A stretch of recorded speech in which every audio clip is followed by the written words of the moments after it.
مجال ہے میری طرف نظر اٹھائی ہو.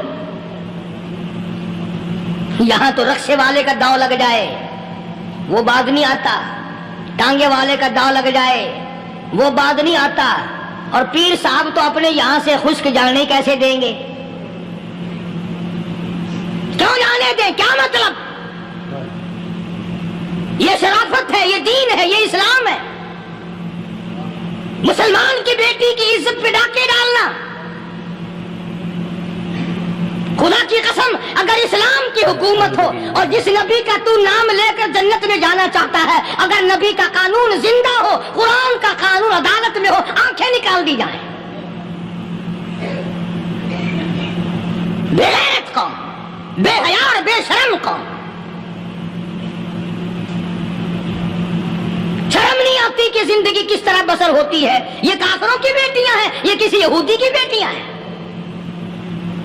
چکلے چل رہے ہیں، بدماشی کے اڈے چل رہے ہیں، سب کو پتا ہے، افسروں کو پتا ہے، چھوٹے بڑوں لیڈروں کو پتا ہے. کون روکے؟ کس لیے روکے؟ سبحان اللہ. پھر یاد رکھو بات محمد کریم صلی اللہ علیہ وسلم کی. فرمایا جس ملک میں، جس شہر میں زنا ہوگا، اللہ کے نبی نے فرمایا وہ جس دن برباد ہوگا آواز بھی نہیں آئے گی.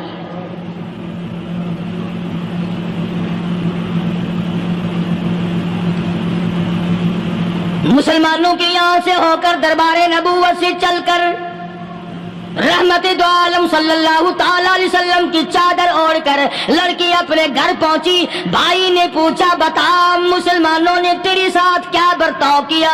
مسلمان تجھے پکڑ کے لے گئے تھے، اتنی خوبصورت ہے تو، ایسی حسینہ ہے، شباب تیرا، حسن تیرا، جمال تیرا، شکل و صورت نرالی، نقش نرالے، آنکھیں تیری نرالی، چہرہ تیرا نرالا، لب تیرے نرالے، قد و قامت تیری نرالی، حسن تیرا شان والا، جوانی شباب ہے. بتا مسلمانوں نے تیری ساتھ کیا گزری؟ رونے لگی اور کہنے لگی تو میرا ماجایا بھائی ہے، پر میں کیا بتاؤں، زمین و آسمان کے مالک کی قسم، سمندروں کے پیدا کرنے والے کی قسم، درختوں کی پتے پیدا کرنے والے کی قسم، ان پہاڑوں اور زمین کے ذرات کو پیدا کرنے والے کی قسم، جو میری عزت کی حفاظت محمد کے غلاموں نے کی ہے، وہ تو ماجایا بھائی بھی نہیں کر سکتا.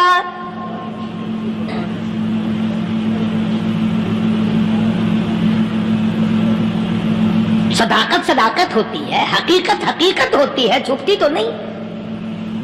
کاغذ کے پھولوں سے خوشبو کیسے آئے گی؟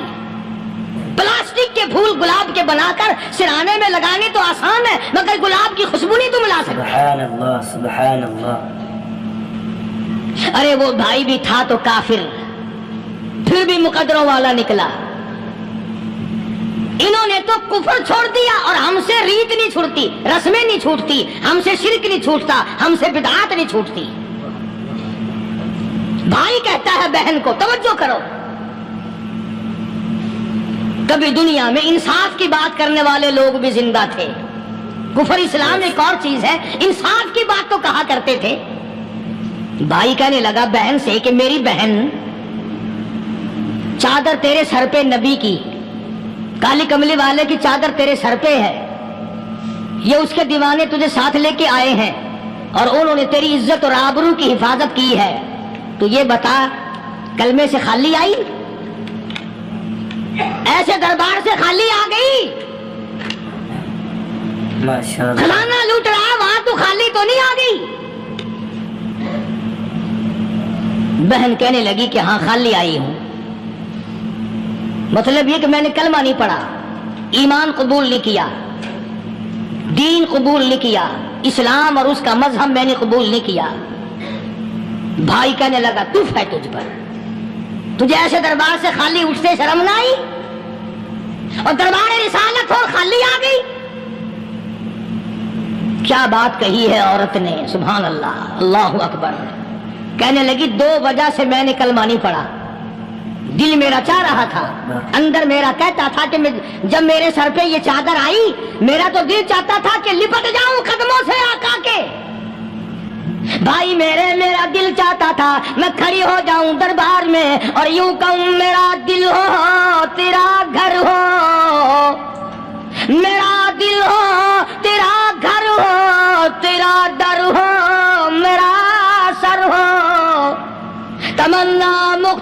رسی ہے مگر تمہید طولانی. میں نے کلمہ دو وجہ سے نہیں پڑھا.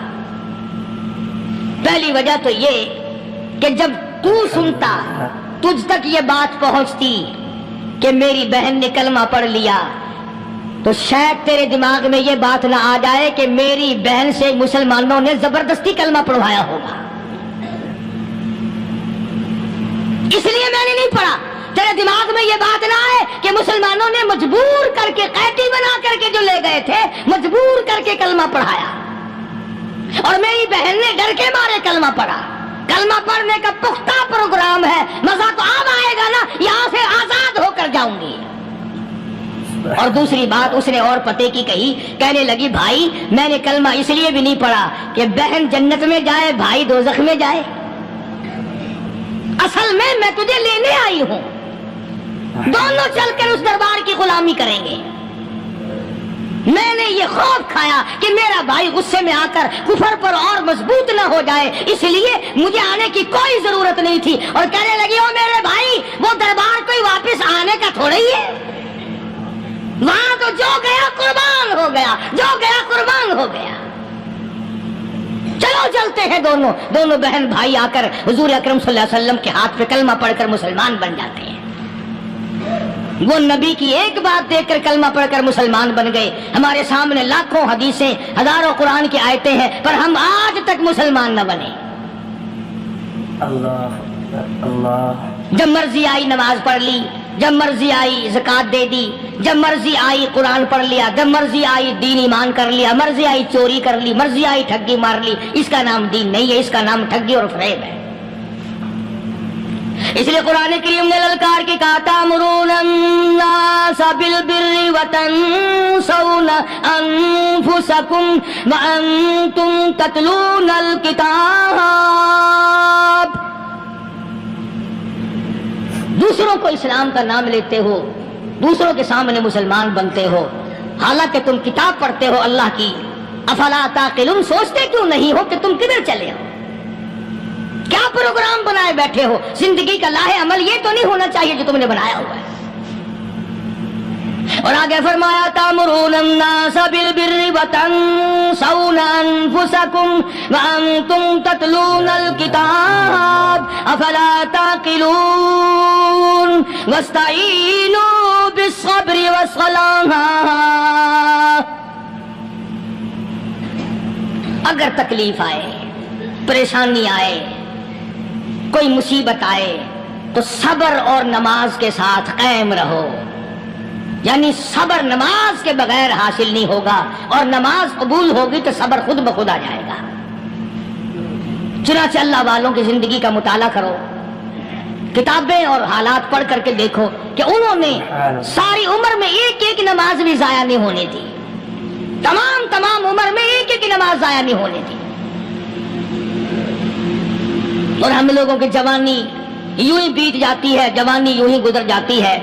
اسی کو کہتا ہے کہ کچھ نہ پرواہ کی میرے دین کی, آج میں تمہاری پرواہ کیسے کروں. وَإِنَّهَا لَكَبِيرَةٌ إِلَّا عَلَى الْخَاشِعِينَ.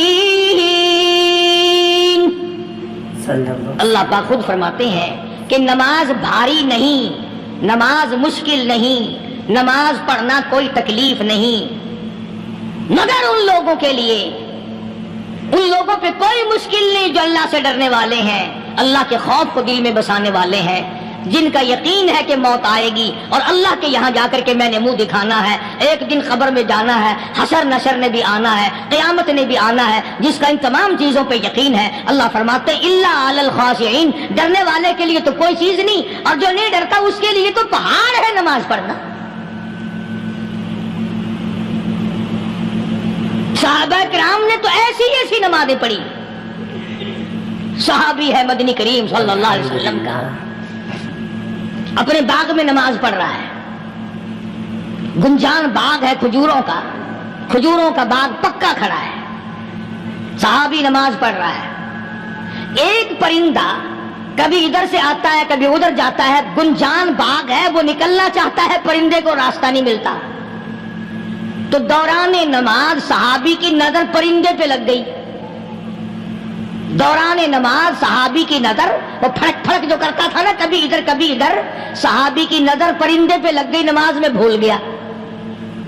بس اتنی سی بات ہوئی، آیا دربار رسالت میں اور کہنے لگا یا رسول اللہ وہ سارا باغ لے کر اسلام میں وقف کر لو، جس باغ کی وجہ سے میری نماز خراب ہو جائے میں وہ باغ ہی نہیں رکھتا.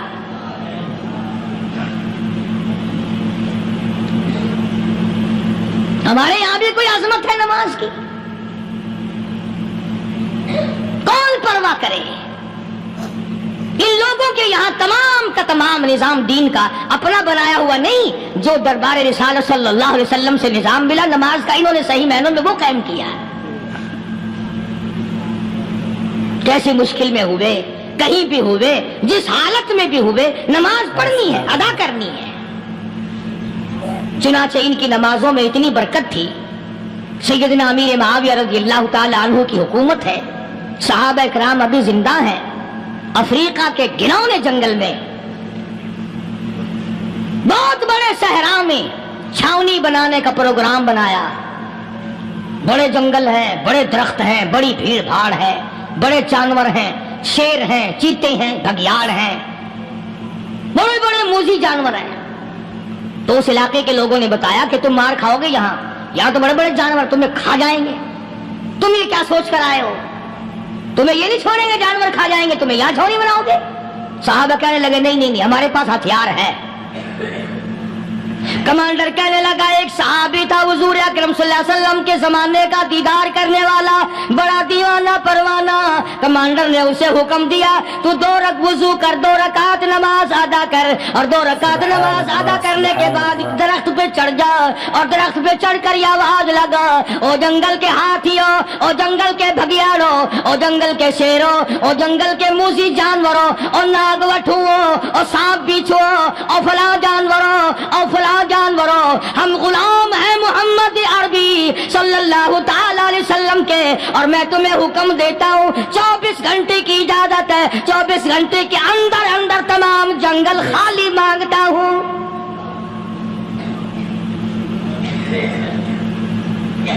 ماشاء اللہ نافذ کر دیا حضور کے غلام نے، ہاتھیوں پہ، جانوروں پہ، چیتوں پہ، بھگیاڑوں پہ، شیروں پہ.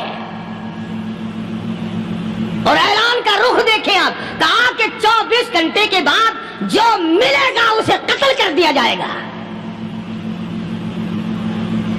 اب اگر ہم میں سے وہاں کوئی ہوتا، کہتے ہو بڑے پاگل ہیں بھائی، کس سے باتیں کر رہے ہیں؟ ہاتھیوں سے باتیں ہو رہی ہیں، چیتے اور شیروں سے باتیں ہو رہی ہیں، بھگیاڑوں سے گپیں ہو رہی ہیں، لے جاؤ پاگل خانے میں. مگر یہ بات نہیں، صحابہ جانتے تھے شیر بھی اس کی مخلوق ہے، چیتا بھی اس کی مخلوق ہے، بگیاڑ بھی اس کی مخلوق ہے، ہاتھی بھی اس کی مخلوق ہے، اور ہم اس کے دیوانے ہیں، ہم اس کے بندے ہیں. جب اس کا ہی حکم نافذ کرنے کے لیے ہم نکلے ہیں، اب ہمارے سامنے کوئی چیز ٹھہر نہیں سکتی. تاریخ شاہد ہے، گیبن مورخ انگریز لکھتا ہے، امریکہ کا بہت بڑا پروفیسر تور آندرے انگریز مورخ لکھتا ہے کہ صحابی کی یہ بات سن کر جنگل میں کھلبلی مچ گئی، جانوروں میں شور مچ گیا، چیتے، بھگیاڑ اور طوفان مچ گیا. شور مچاتے ہوئے تمام کے تمام نے جنگل خالی کر دیا.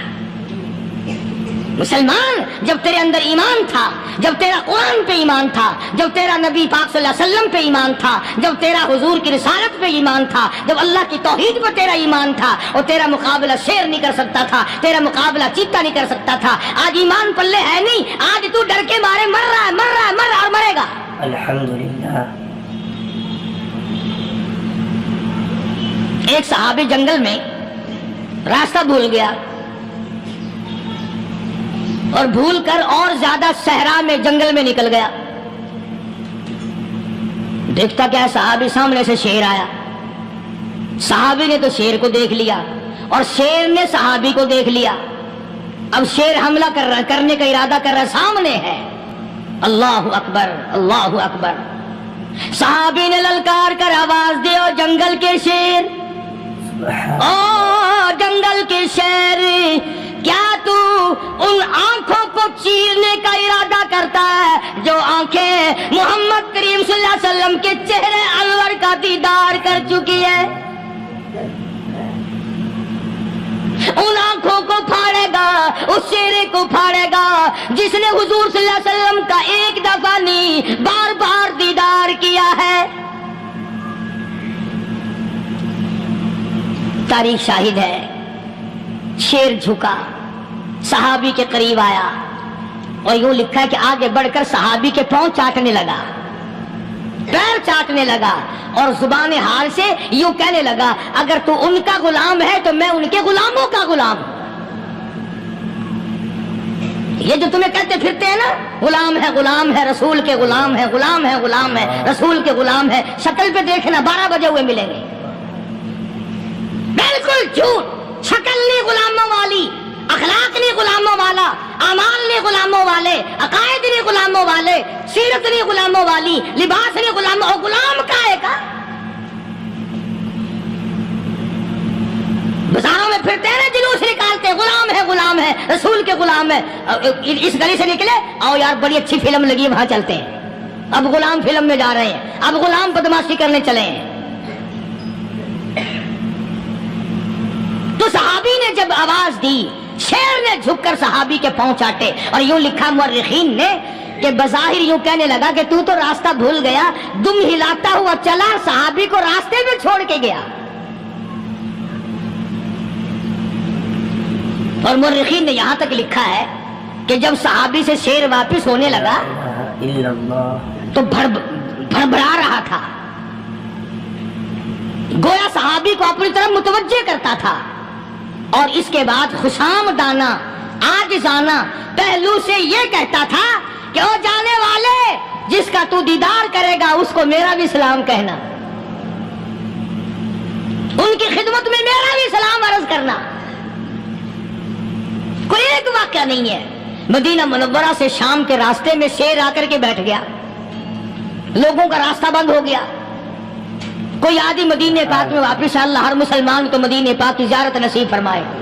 ہاں مدینہ بڑی شے ہے، ہاں مدینہ نہ دیکھا تو کچھ بھی نہ دیکھا، ہاں الہی دکھلا دے مدینہ کیسی بستی ہے جہاں پر رات دن مولا تیری رحمت برستی ہے، وہ شہر نرالا، وہ گلیاں نرالی، وہ شاہراہیں نرالی، وہ گنبد خضرا نرالا، خدا کی قسم وہاں جو آسمان سے نور برستا ہے وہ بھی نرالا ہی ہے۔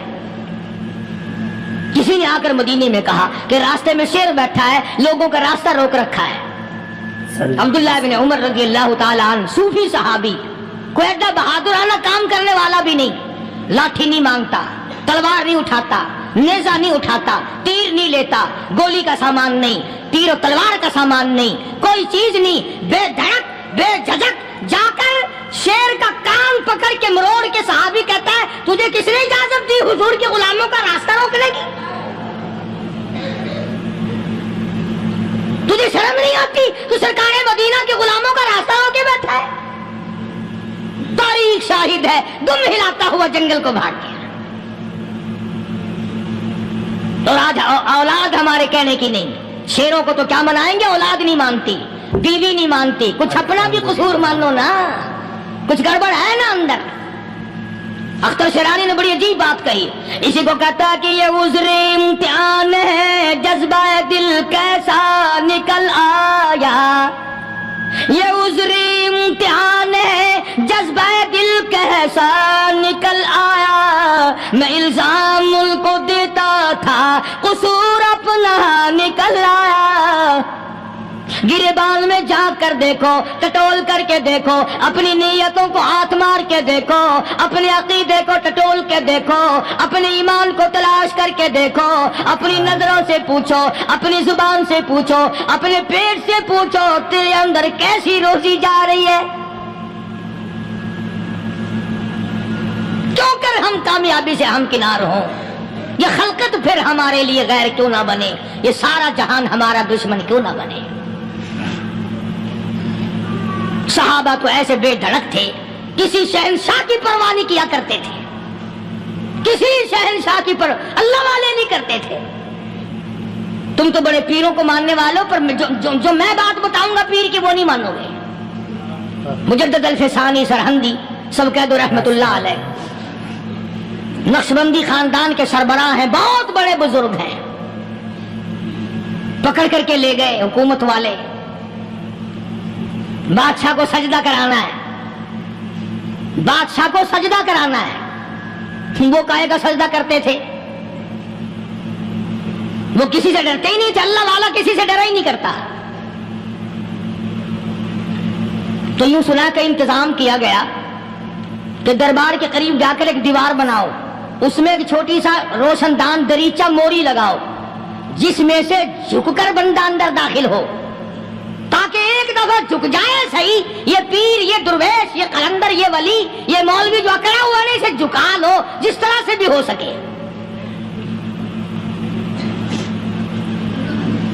اب تمہاری نظروں میں تو ہماری کوئی قیمت نہیں، تم جو یہاں جمعہ پڑھنے آتے ہو تمہارے خیال میں ہماری کوئی قیمت نہیں، وضو کیا، سنتیں پڑھی، جمعہ پڑھایا، بس ہمیں نہ کوئی جانتا ہے نہ کوئی پہچانتا ہے۔ تم کیا جانو کہ صوبائی ہوم ڈپارٹمنٹ میں ہمارے تذکرے، مرکز گورنمنٹ میں ہمارے تذکرے، کون سیدھا چل رہا ہے، کون الٹا چل رہا ہے، کون ہمارے لیے خطرناک ہے، اور تمہیں کیا پتا ہمیں تو لوگ ڈبل اسٹار لکھتے ہیں۔ مجدد الفسانی سرہندی رحمت اللہ علیہ کے لیے کھڑکی بنائی گئی، جھک کر داخل ہوگا، اسی بہانے سے جھک جائے گا۔ مگر اللہ والوں کو عقل اللہ ہی عطا کرتا ہے۔ جب وہاں گئے نا، انہوں نے کہا جی اس میں سے داخل ہو کے اندر چلنا ہے۔ مجدد صاحب نے پہلے دونوں پیر داخل کیے، بجائے یوں جھک کر داخل ہونے کے یوں لمبے ہو کے داخل ہوئے، پیر اندر پہلے داخل کر لیے، یعنی اور بے ادبی کی کہ پیر پہلے لگے، میرے پاؤں ہے تیرا سر ہے، لاؤ ملاقات کر۔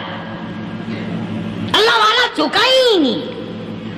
پر اس اللہ والے کو یہ پتہ نہیں تھا کہ میں تو زندہ کے سامنے نہیں جھکتا، یہ مرووں کے سامنے جھکتے پھریں گے لوگ۔ انہیں یہ پتہ نہیں تھا کہ یہ قبروں کی مٹی چاٹتے پھریں گے، یہ رات دن شرک کی لعنت میں گرفتار ہو کر کے مریں گے۔ لگے ہوئے ہیں میلے، بھر بھر کے خلقت جا رہی ہے، پھوڑے پھنسی کا علاج ہوگا، بیماریوں کا علاج ہوگا، پانی چشمے کا پی آؤ، پانی چشمے کا پی آؤ۔ مخدوم رشید کے علاقے کے سارے سال اس کھڈے میں لوگ بھاگتے ہیں، اور انشاءاللہ یہ اس مہینے میں جا کر وہ گو کا ملا ہوا تبرک پی کے آتے ہیں۔ بڑا بہترین تبرک ہے وہ۔ نوح علیہ السلام کی قوم نے کشتی پخانہ کر کر کے بھر دی تھی نا، حضرت نوح علیہ السلام اللہ کے حضور میں رو پڑے، فرمایا دیکھ میرے رب، تو نے حکم دیا، کہاں سے لکڑیاں لایا، چختے چیرے، تختوں کو جوڑا، اتنی محنت کی، میں نے کشتی بنائی اور ان ظالموں نے ہاک ہاک کے بھر دی۔ فرمایا میرے نوح گھبرانا، اگر انہی سے نہ چٹوا دوں تو میری خدائی کیا ہوئی؟ گھبرانا، 950 سال مار کھانے والے پیغمبر، میں تیرا ساتھی ہوں، تو کیوں گھبرایا؟ کانوں تک لبا لب پخانا کر کر کر کے بھر دی، قوم میں بیماری پھیل گئی۔ جو عورت چلے کہاں چلی کہ نوح علیہ السلام نے کشتی میں پخانا کرنے چلی ہوں، جو بڈھا پرانا پیپا جائے، بڑے میاں کہاں جا رہے ہو؟ کشتی میں پخانا کرنے چلا ہوں۔ اللہ میاں نے خارش کی بیماری بھیج دی، وہ چھوٹے بڑے، امیر غریب، جوان بوڑھے، مرد اور پھرے آگا پیچھا کھجاتے ہوئے کسر کسر کسر کسر تنگ ہو گئے سارے۔ وہ ایک بڈھا بڑا خارش کا مارا ہوا تنگ بیمار بھی بعد نہ آیا، وہ کشتی کے کنارے پہ بیٹھ کے پخانا کرنے لگا نا، پیر پھسل گیا، دھڑم اندر تبرک کے، اور وہ ساری جان لتھڑ گئی، سارا سن گیا۔ باہر آ کے پانی پونی سے صاف کیا، وہ جہاں جہاں گندگی لگی تھی نا وہ خارش ہی ختم ہو گئی۔ چڑھ گیا درخت پہ، کہنے لگا آؤ خارش کی دوا مل گئی، بیماری کا علاج مل گیا، آؤ مفت۔ آ گئی دنیا بیماری میں، اور کیا چاہیے؟ بھاگی بھاگی خلق۔ انہوں نے کہا ہے، انہوں نے کہا بظاہر دیکھنے میں یہ گند ہے، یہ کھاج کی دوا ہے، ملو اٹھا کے، لب بھر بھر کے، لوٹکیاں بھر بھر کے لے گئے لوگ، اور جب پخانا ختم ہو گیا تو کشتی دو دو کر کے پی لی لوگوں نے۔ سرکار دو عالم صلی اللہ تعالی علیہ وسلم نے پوچھا مائی کدھر کا ارادہ ہے؟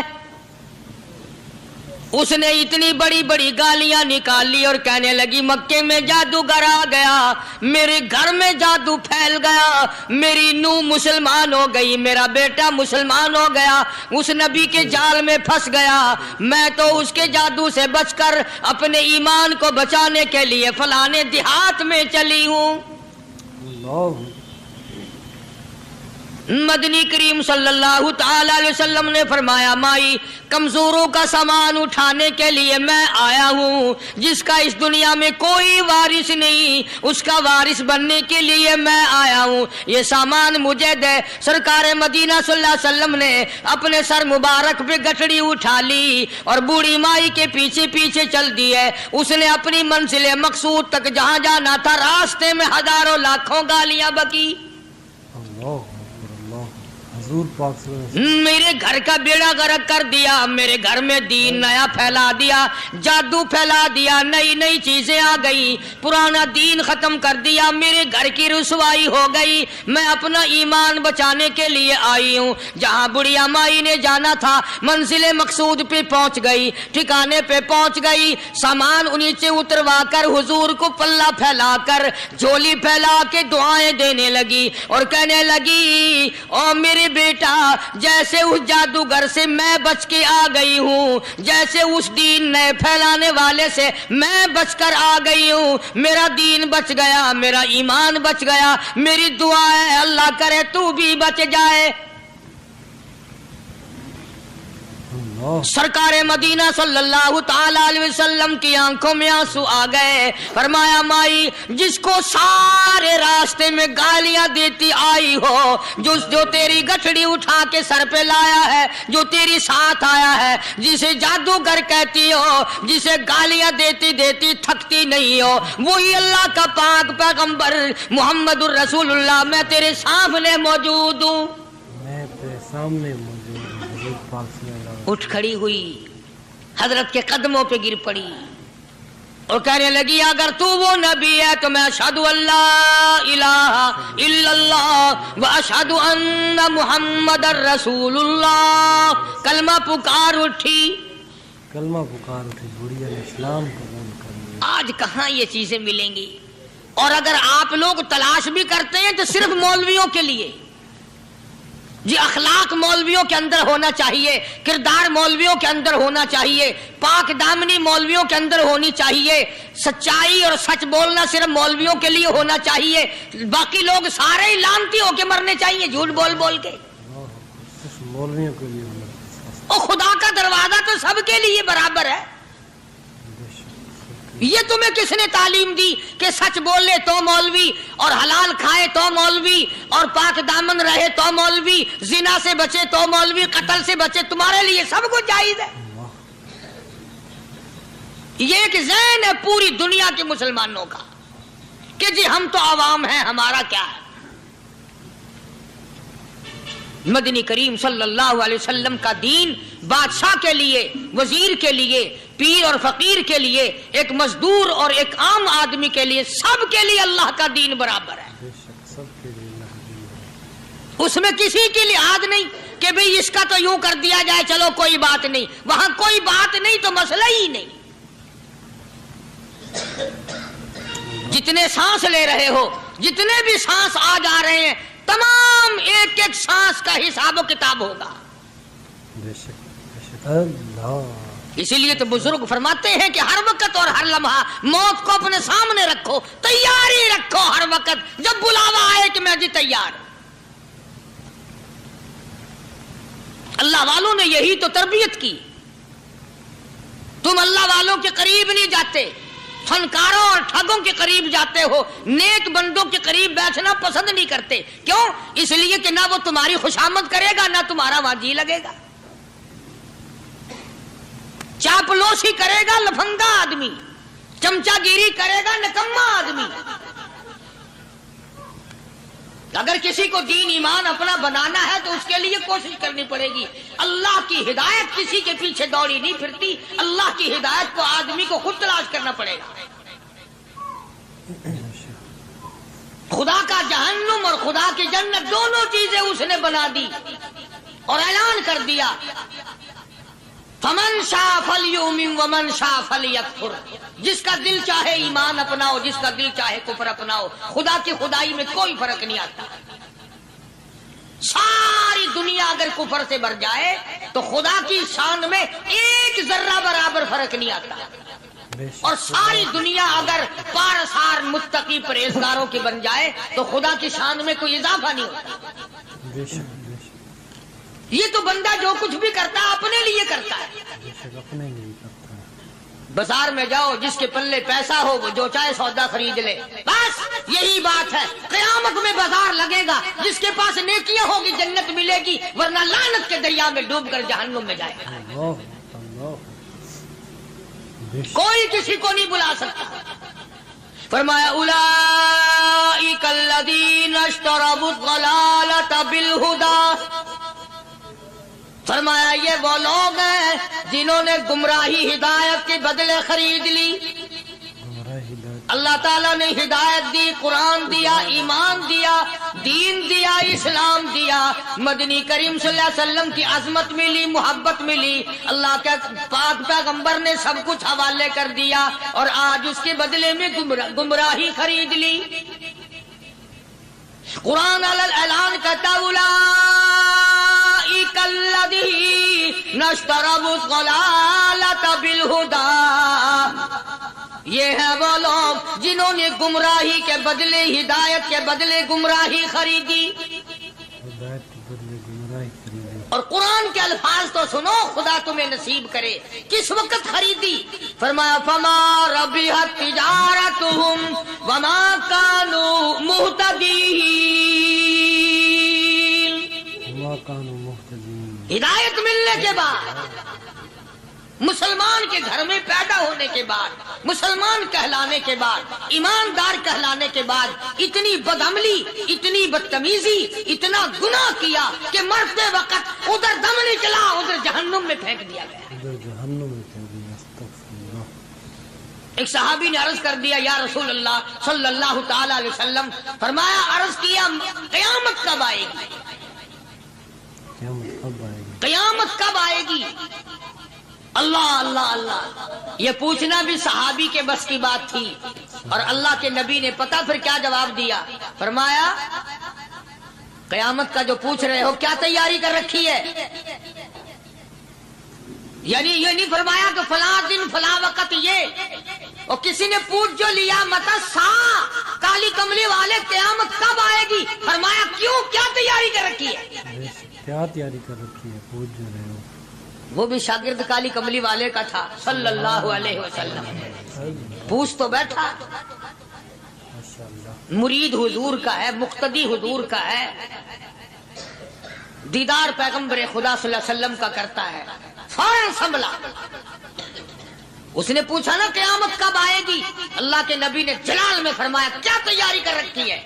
کیا کہے گا؟ سارے کون ہے سبحان اللہ؟ صحابی ایسا سنبھلا، کہنے لگا آقا میرے پاس تیری محبت کے سوا اور کیا ہے؟ اللہ تیری اللہ، محبت کے سوا کیا ہے؟ کیا جواب دیا؟ وسلم کو جواب دیا، کہتا ہے آقا میرے پاس تیری محبت کے سوا اور کیا ہے؟ میرے پاس تیری محبت کے سوا کیا ہے؟ کیا خوبصورت جواب۔ تم جیسا ہوتا تو کئی روزوں کا سہارا لگاتا، کوئی نمازوں کی بات کر کے کھو دیتا، کوئی سخاوت کی بات کر کے کھو دیتا۔ کیا جواب دیا ہے صحابی نے؟ تمہارے میرے دماغ میں بھی کبھی نہیں آیا ہوگا ساری عمر میں۔ کہتا کالی کملی والے میرے پلے تیری محبت کے سوا اور کیا ہے؟ کیا ہے تیری محبت کے سوا؟ صحابہ کہتے ہیں حضور صلی اللہ علیہ وسلم نے یہ الفاظ سنے مسکرا دیا۔ تو آج ہمارے پلے کیا تیاری؟ رات دن قرآن کہتا ہے تیاری کرو تیاری کرو، وقت آیا وقت آیا، آیا وقت قیامت آئی، موت آیا وقت، لیکن پھر بھی کوئی تیاری نہیں۔ اس لیے قرآن کریم للکار للکار کی کہتا ہے قل متاع الدنیا قلیل، دنیا بہت تھوڑے دنوں کا سودا ہے، سمجھ لو۔ صبح آئی کہ نہ آئی، شام آئی کہ نہ آئی، آیا وقت۔ قرآن کریم نے ہر ممکن طریقے سے مسلمانوں کی تمام زندگی کے شعبہ جات کو پورا کرنے کے لیے لاہ عمل دیا۔ میں ایک رخ آپ کو آج دینا چاہتا تھا، اور وہ یہ کہ نبی پاک صلی اللہ تعالی علیہ وسلم نے اس امت کے سامنے کس قسم کے نمونے نہیں رکھے۔ اخلاق و کردار میں سے کون سی بات حضور صلی اللہ علیہ وسلم نے چھوڑی؟ ہم اپنا پیٹ پہلے بھرتے ہیں، دوسرے کے لیے اگر سوچتے بھی ہیں تو وہ بھی بعد میں۔ یہاں معاملہ کچھ اور ہے۔ غزوہ خندق کا زمانہ ہے، مسلمانوں پہ بڑی تنگی اور بڑی پریشانی کا وقت ہے، یہاں تک کہ صحابہ کرام رضوان اللہ تعالی علیہم اجمعین کی جماعت کہتی ہے کہ حضور صلی اللہ علیہ وسلم کو صحابہ کرام نے دیکھا، ایک صحابی آپ کے سامنے حضور کے سامنے آیا اور اس نے اپنا کرتا اپنے پیٹ سے اٹھایا، اس نے بھوک کی وجہ سے اپنے پیٹ پہ ایک پتھر باندھا ہوا تھا، صحابہ کرام دیکھ رہے تھے، اس کے دیکھتے دیکھتے امام الانبیاء محبوب کبریا حضرت محمد مصطفیٰ صلی اللہ تعالی علیہ وسلم نے رحمت والے ہاتھوں سے جب اپنا کرتا اٹھایا، صحابہ کرام کی آنکھوں نے دیکھا حضور کے پیٹ پہ 2 پتھر بندھے ہوئے تھے۔ حضور پاک صلی اللہ علیہ وسلم کے پیٹ میں۔ آج کتنا کھاتے ہو پھر بھی نہ شکری، کتنا پیتے ہو پھر بھی نہ شکری، کتنا کچھ کھانے کو مل رہا ہے پھر بھی نہ شکری، کچھ نہیں کچھ نہیں۔ حضرت جابر رضی اللہ تعالیٰ عنہ نے جب یہ منظر دیکھا، یہ حالت دیکھی، رہ نہ سکا، صحابی فوراً دوڑا اور دوڑا دوڑا گھر گیا، گھر بیوی کو جا کے کہنے لگا غضب ہو گیا، تمائی ہو گئی، کمال ہی ہو گیا، حضور صلی اللہ علیہ وسلم کو اتنی بھوک ہے، اتنا فاقہ ہے کہ آپ نے اپنے پیٹ مبارک پہ 2 پتھر باندھے ہوئے۔ 2 پیٹ پر پتھر باندھے حضور پاک سے۔ بیوی کہنے لگی جلدی جا کر کے حضور صلی اللہ علیہ وسلم کی دعوت کراؤ، ہم کھانا کھلائیں گے، یہ 2 شیر ہوں 1.5 شیر ہوں، یہ جو ہے یہ بکری کا بچہ ہے، ہم اسے ذبح کرتے ہیں، بہت جلدی تیار کرتے ہیں، میں ان کو پیستی ہوں اور تم جاؤ جا کے دعوت کا کیا۔ حضرت جابر رضی اللہ تعالی عنہ حضور کریم صلی اللہ علیہ وسلم کی خدمت عالیہ میں آئے، چونکہ کھانے کی مقدار، آٹے کی مقدار بڑی تھوڑی تھی، حضور کے کان کو منہ لگا کر کے حضرت جابر نے کہا کہ یا رسول اللہ صلی اللہ علیہ وسلم، ایک تو آپ اور ایک یہ صحابی جس نے پیٹ پہ پتھر باندھ رکھا ہے، اور اگر آپ کے علم میں ہو 1-2 اور ایسا ہی جو زیادہ بھوکا ہو، میرے گھر میں دعوت ہے، چلو۔ سبحان اللہ۔ آپ لوگوں کا کھانا میرے یہاں ہے، ایک تو آپ اور یہ کہ یہ جو ہم نے دیکھا پیٹ میں بکری پتھر باندھے پھر رہا ہے، کمر سیدھی نہیں ہو سکتی، اور ایک آدھا اور اسی قسم کا جو زیادہ تنگ ہو رہا ہو۔ جابر کے گھر حضور پاک، جابر نے تو اتنی بات کہی، حضور کریم صلی اللہ تعالی علیہ وسلم ایک بہت بڑے پتھر پہ کھڑے ہو گئے اور اعلان کر دیا تمام کا تمام لشکر چلے، سب کی جابر کی گھر دعوت ہے۔ سبحان اللہ سبحان اللہ۔ سارے کا سارا لشکر چلے، ساری فوج، جابر بھی حیران، بلکہ اعلان کر دیا چلو سارا مدینہ چلے۔ حضرت جابر رضی اللہ تعالیٰ عنہ وہی تو کھڑے تھے، بس قدموں کے نیچے سے زمین نکل گئی کہ یہ کیا بنا، کھانا تو 2-3-4 آدمیوں کا مشکل بنے گا، یہ 12,000 سے زیادہ بڑا لشکر ہے، اور آپ نے سب کو اعلان کر دیا، اب کیا بنے گا؟ سب کو اعلان کر دیا حضور پاک صلی اللہ علیہ وسلم کے۔ جابر حضرت جابر دوڑے دوڑے پریشانی کے عالم میں گھر گئے، گھر والی کو کہنے لگے کہ کام خراب ہو گیا، بیوی کہنے لگی کیوں؟ انہوں نے کہا میں نے تو اللہ کی بندی ایک تو حضرت کی دعوت کی تھی، اور ایک وہ دوسرا جو پیٹ پتھر باندھے ہوئے آیا تھا، اور میں نے عرض کیا تھا کہ 1-2 اور اسی طرح کا جو زیادہ تنگ ہو رہا وہ دعوت ہے، حضور نے تو سارے لشکر کو اعلان کر دیا کہ چلو جابر کے گھر دعوت ہے۔ اللہ سبحان اللہ۔ کبھی کبھی عورتیں بھی ایسی بات کر دیتی ہیں جو مردوں کو نہیں آتی، بے شک۔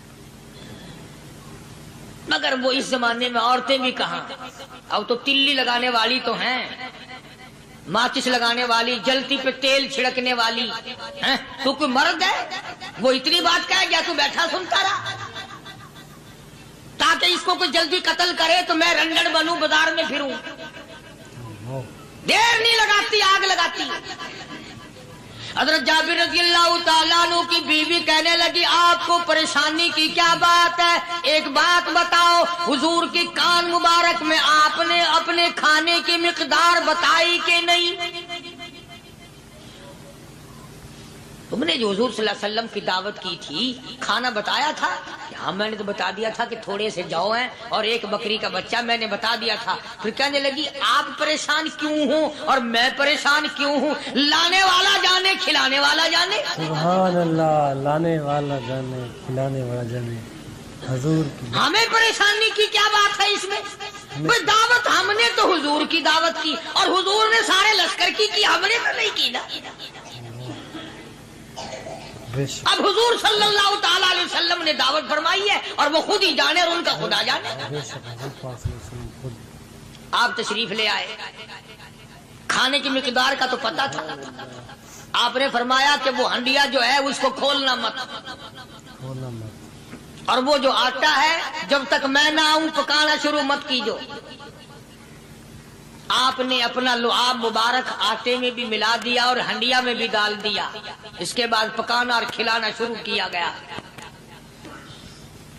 علماء کرام نے لکھا ہے 12,000 کا لشکر بھی کھا گیا، کھانا جتنا تھا اتنا ہی باقی۔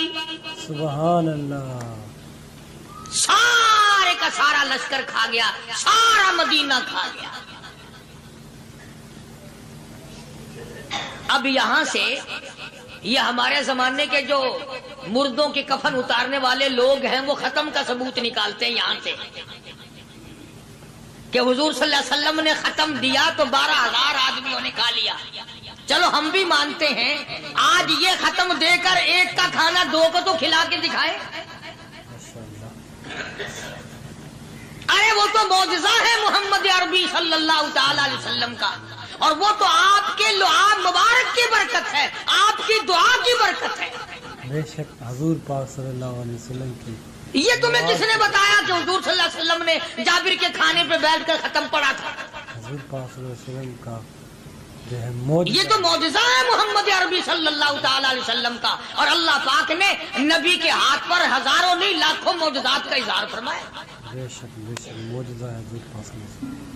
تو یہاں سے غلط چیزوں کا اجرا کرنا آگے آپ لوگوں نے سنے ہوں، اور پھر وہ ختم ہو گئے، پھر حضور تشریف لائے اور انہوں نے ان دونوں بچوں کو مردوں کو چھپا کے رکھ دیا۔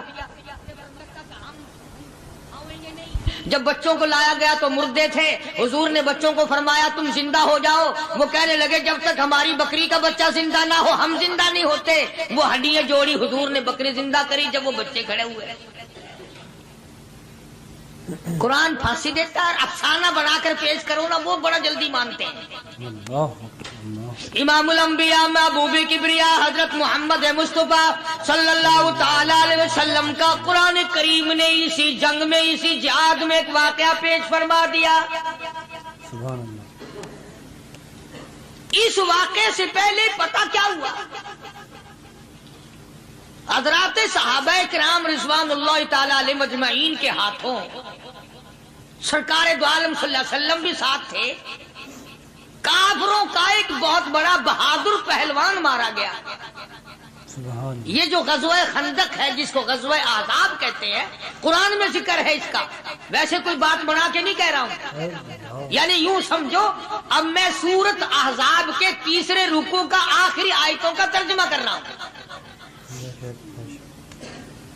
اور یہ اتنا مشکل وقت پڑا تھا صحابہ پہ، ایک تو گرمی سخت تھی، اور چاروں طرف سے جن یہودیوں نے عہد و پیمان کر رکھا تھا حضور صلی اللہ علیہ وسلم سے، انہوں نے بدعہدی کر دی۔ وہ سارے کے سارے صحابہ پہ یکدم ٹوٹ پڑے۔ صحابہ بیچ میں آ گئے میدان میں، نہ پانی، نہ کھانا، نہ روٹی، نہ جوتی، نہ کپڑا، نہ اسلحہ، نہ لینا نہ دینا، بلکہ یوں لکھا علماء نے کئی دن ہو گئے پانی کی بوند نہ ملی، اللہ بوند نہ ملی پانی کی۔ اور صحابہ گھاس کھا کھا کر کے گر گئے اور شہید پہ شہید ہو گئے۔ بے شک، لیکن قربان جاؤں، یہ قرآن اللہ کا تمہارے سامنے آج بھی موجود ہے، اسے پڑھ کے دیکھو۔ کبھی کسی صحابی نے ایسے وقت میں بھی یہ بات نہ کہی نبی صلی اللہ علیہ وسلم کو، یوں بھی تو نہیں کہا کہ اللہ کے نبی پہلے کچھ تیاری تو کیا کرو، یوں ہی خام خواہ کے مرا دیتے ہو بندے، اللہ پہلے موقع تو دیکھا کریں آپ ہو کیا رہا ہے۔ یوں ہی لوگ بھوکے پیاسے مر گئے۔ نہیں، اتنی ثابت قدمی اور اتنا ایمان تھا، اتنا جذبہ تھا، حضور کی ذات پر اتنا یقین تھا صحابہ کو کہ آج اس دنیا میں جتنا یقین ایک صحابی کو تھا، اربوں خربوں مسلمان مل کر بھی ایک صحابی کے برابر یقین پیدا نہیں کر سکے۔ سبحان اللہ، کیا بات ہے۔ تو جب حضور صلی اللہ علیہ وسلم کے دیوانوں اور پروانوں اور مستانوں کے ہاتھوں کافروں کا ایک بہادر پہلوان مارا گیا،